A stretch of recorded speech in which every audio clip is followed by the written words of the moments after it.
day, Yemeni children continue to bear the brunt of the conflict.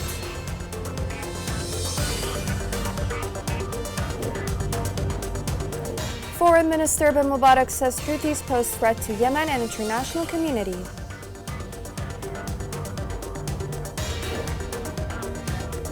Houthi landmines kills and maim thousands of civilians in Hodeidah.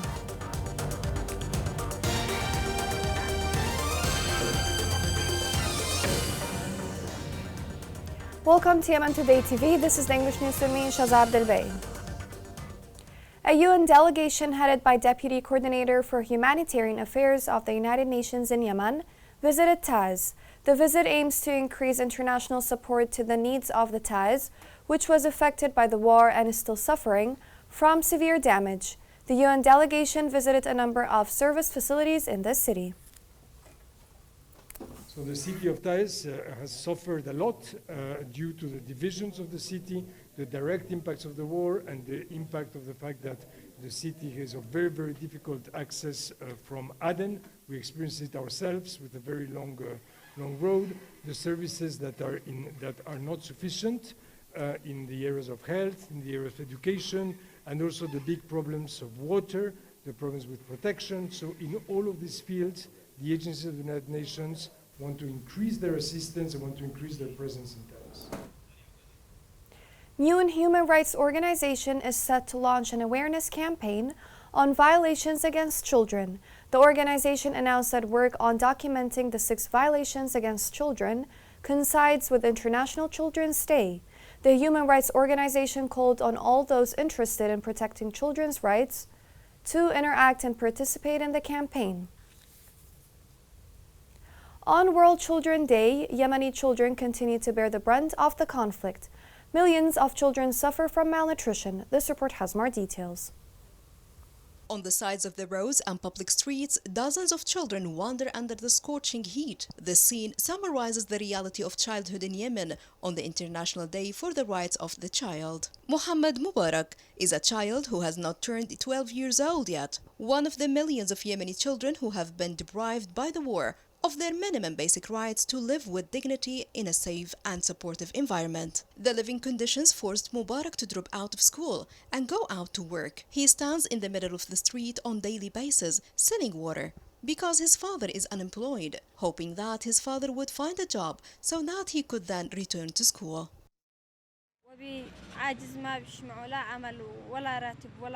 My father is sick and suffers from psychological condition and has neither job nor salary. So I had to work to help my family. We moved from Shabwa to here, but I couldn't find a job and I started selling water on the side of the road. Hundreds of children in Ma'rib Governorate work as street vendors. Poverty, hunger, and the lack of life demands that their families are suffering from push them all into working in the streets, which are the same reasons that urged the 2 siblings, Abdul Razak and Arafat, to stand for long hours in the crowd, of course, to sell water, to be able to provide their family with the basic needs of life.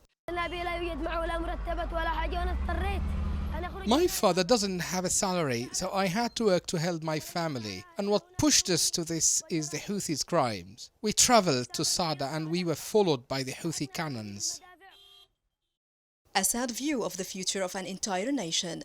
Generations displaced by the war of the Houthi militia robbed them of their present and future and made them fuel for its war. As the United Nations reports say that more than 2 million children are out of education classes, while more than 11 million children are in urgent need of urgent assistance. Besides, tens of thousands of children that were recruited by the Houthi militia, and they killed thousands with mines and bombing civilians.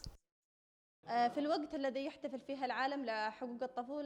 the world celebrates the rights of the child, the right of the child in Yemen is still under threat. The child is the one who paid the price of war because of displacement, dropout from education, child labor, and the violations that occur to them. We hope that the child find peace, as well as return to school and have a promising future.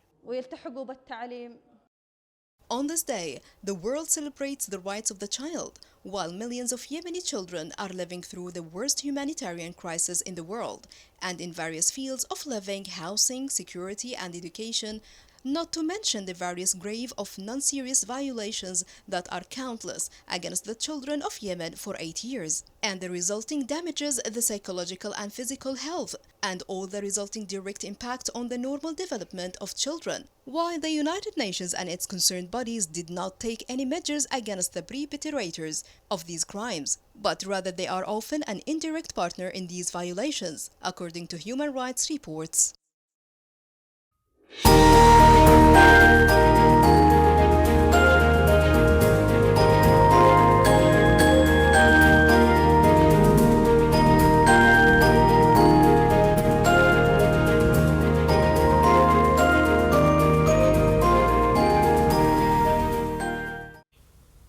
Chief of Staff Saghir bin Aziz discussed with the commander of the U.S. Naval Forces cooperation between the two countries.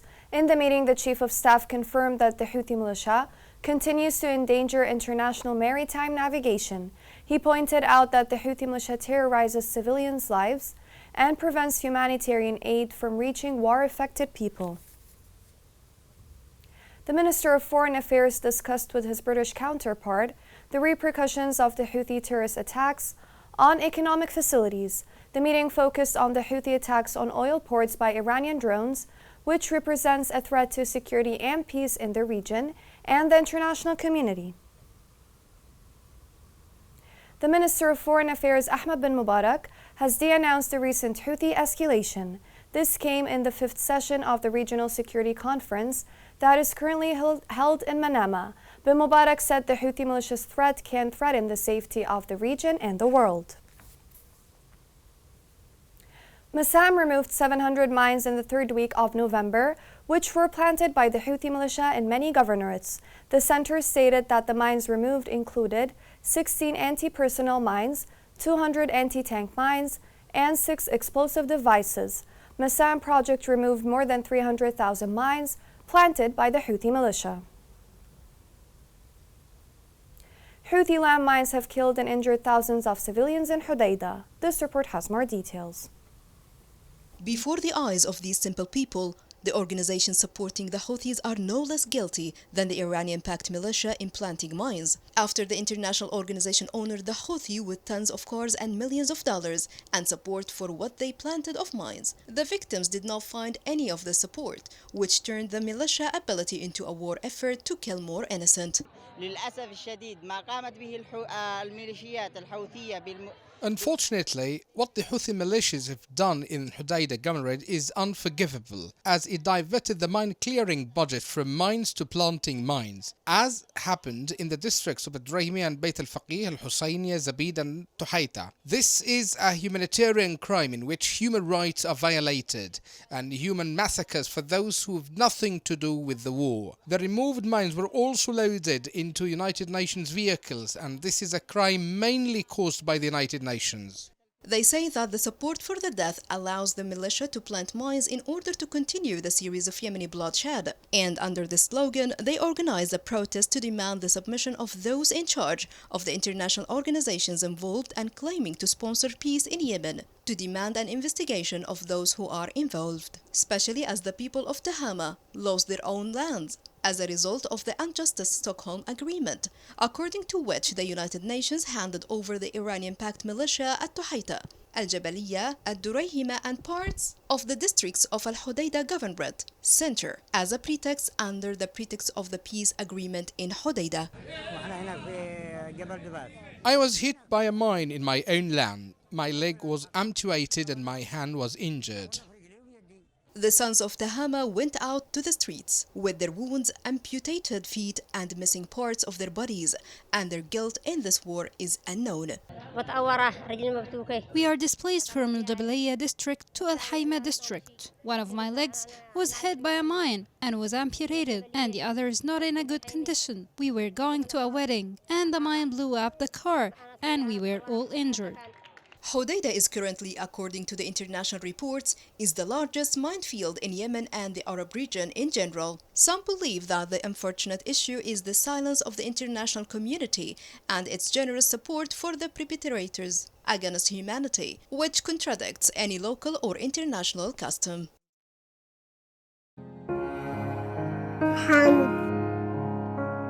نظيفة، ألعب أستحلم. كانوا أولادي الأربعة بالبقالة، وبعدين وهم راجعين انفجر فوقهم أبوه، وأدى إلى استشهاد 3 من أخوانه، طفله و2 عيال، وهذا الرابع أصيب بالبتر وفي عملية بالخلف بالظهر حقه. في ناس كثير فقدوا أبنائهم في نتيجة زرع الألغام، في أبطال كثير فقدناهم من الجبهات بزراعة الألغام هذه، وهذه الجبان الذي قاموا بإعمال هذا الشيء. Coming next in the news.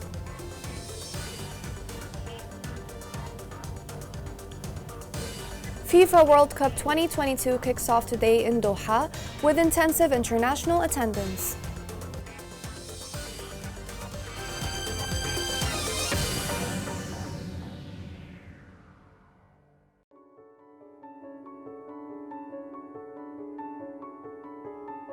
ناس ندي ماء من الغيل والغيل هذا بعيد، كنا ندي بالدواب نعبي ماء ورجعنا. كنا ننزل الساعة 5 رجعنا الساعة 9. ما يجي لنا ظهر لأنه زحمة ما حد يخلي الجهل يغرق، وإحنا تعبنا زيادة. وكنت أحس صدري يوجعني وعز قدرك ركبي يوجعيني. كنا ما نستخدم حتى نغسل أولادنا إلا يعني بأيام معدودة. كنت أغيب على المدرسة لأن كنت أروح الديمة. حتى وإن كان يجي الأمطار تروح هدر لأنه ما في معي خزانة. الوقت نشتري ب30,000 معها استهلاك ما يغلقش معها الشهر.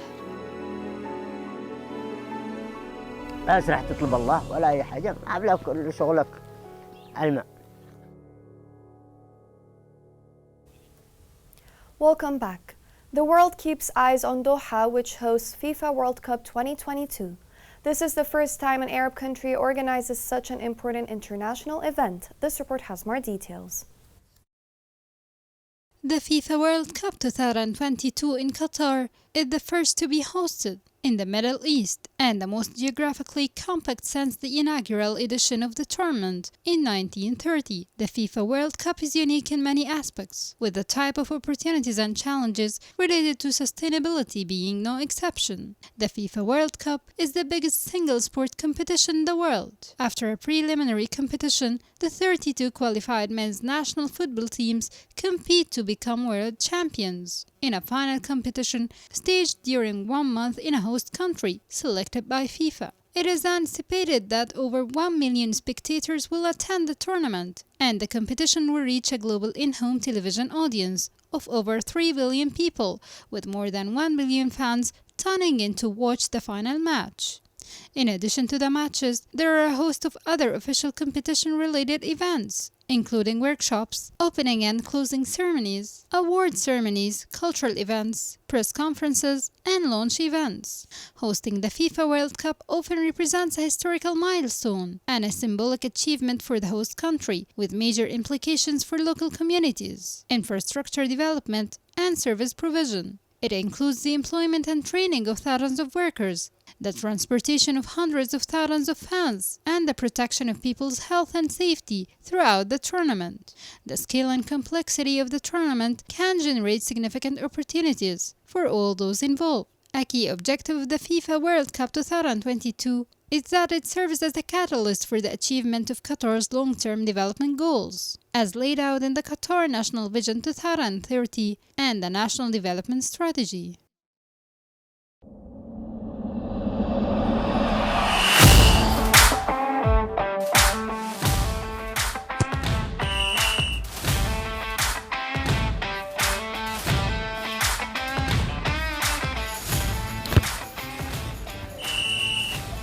من حق كل طفل وطفلة الحصول على شهادة ميلاد.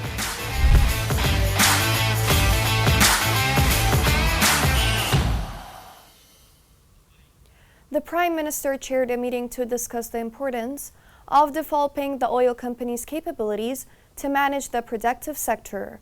The meeting reviewed plans to develop the infrastructure, build their material and human capacities, and the measures taken to secure important interests. The Prime Minister reaffirmed that implementing international resolutions has become the only way to achieve peace and stability in Yemen.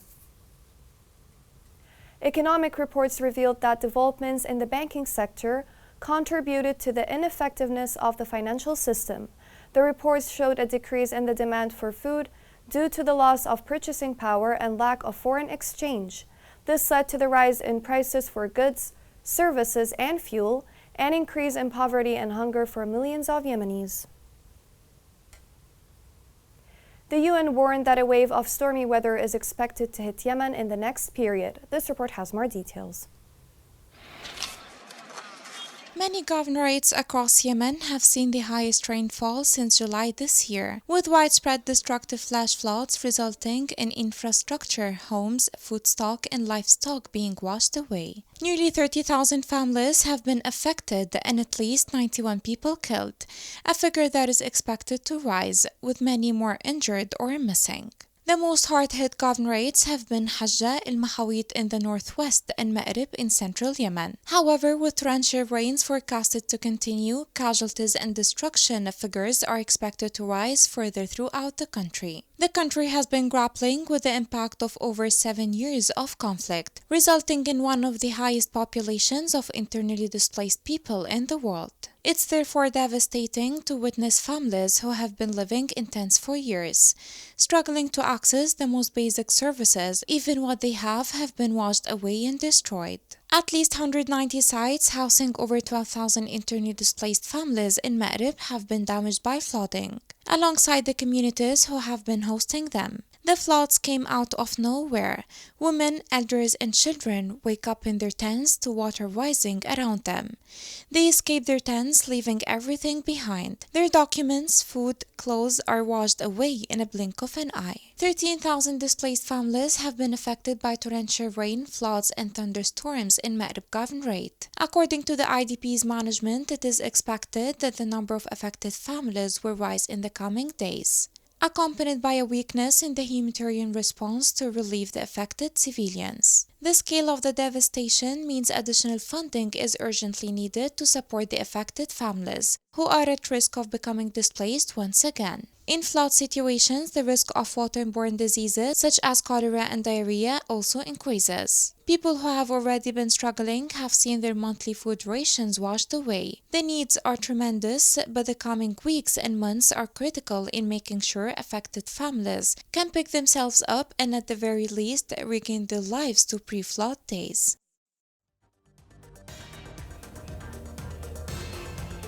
Here's a reminder of the main headlines. On World Children Day, Yemeni children continue to bear the brunt of the conflict.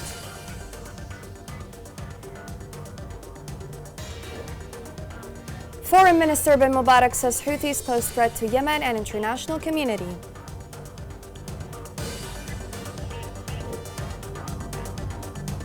Houthi landmines kill and maim thousands of civilians in Hudaydah.